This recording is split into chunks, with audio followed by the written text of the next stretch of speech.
বাবা, আপনি চুপ করুন দয়া করে। তুমিও চুপ করো। চলো, তোমাকে খেতে দিচ্ছি। খাওয়া পরে হবে, এর একটা হেস্তনেস্ত আজকে করতেই হবে। শোনো বাবা, আজ থেকে আমি যা বলবো এই বাড়িতে তাই হবে। যদি তোমার কোনো অসুবিধে থাকে তাহলে তুমি এই বাড়ি থেকে বেরিয়ে যাও। কি? আমাকে এত বড় কথা? আমি এই বাড়ি থেকে বেরিয়ে যাব? আমার বাড়ি থেকে আমি বেরিয়ে যাব? আমি ভাবতে পারছি না আমার নিজের ছেলের মুখে এই কথা কোনোদিন শুনবো। এই, তুই এই মুহূর্তে এখান থেকে বেরো, বেরো। তোকে আর এক দণ্ড আমি সময় দেব না। তুমি কি ধরনের ব্যবহার করছো বাবার সাথে? তুমি মাঝখানে কথা বলতে আসবে না, তাহলে তোমাকেও ঘর থেকে বের করে দেব। কি হলো, তুমি কি নিজে নিজে যাবে না তোমার ঘাড় ধাক্কা দিয়ে বের করে দেব? ঠিক আছে, আমাকে যখন তুই এত বড় অপমান করলি, তাহলে আজকে রাতেই আমি এই বাড়ি ছেড়ে চলে যাচ্ছি। তোদের সঙ্গে কোনো সম্পর্ক আমি রাখবো না আর। বাবা, আপনি ওর কথা কিছু মনে করবেন না। আপনি দয়া করে যাবেন না। আমার আত্মসম্মানে আঘাত লেগেছে বৌমা, আমাকে তো এই বাড়ি ছেড়ে যেতে হবেই। আমি চললাম।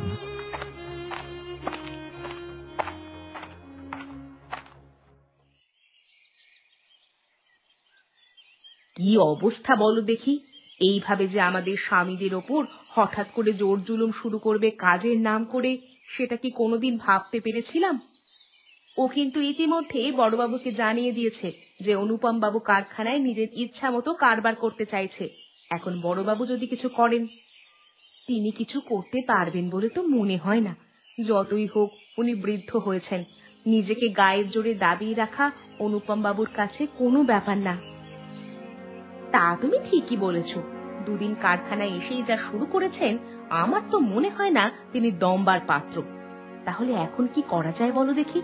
এখন যদি আমরা কিছু করতে না পারি, তাহলে হঠাৎ করে যদি আমাদের স্বামীরা কাজ হারায়, তাহলে আমরা তো বিপদে পড়ে যাব। ঠিকই বলেছ, আমার মাথায় একটা বুদ্ধি এসেছে।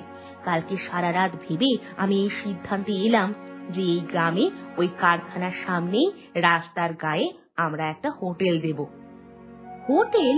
কিন্তু হোটেল দিতে যে অনেক টাকার প্রয়োজন হবে।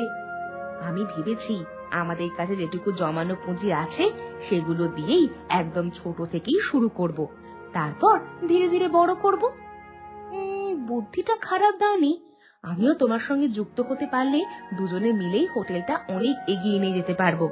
তখন আমাদের আর কোনো ভয় থাকবে না, কি বলো? একদমই তাই।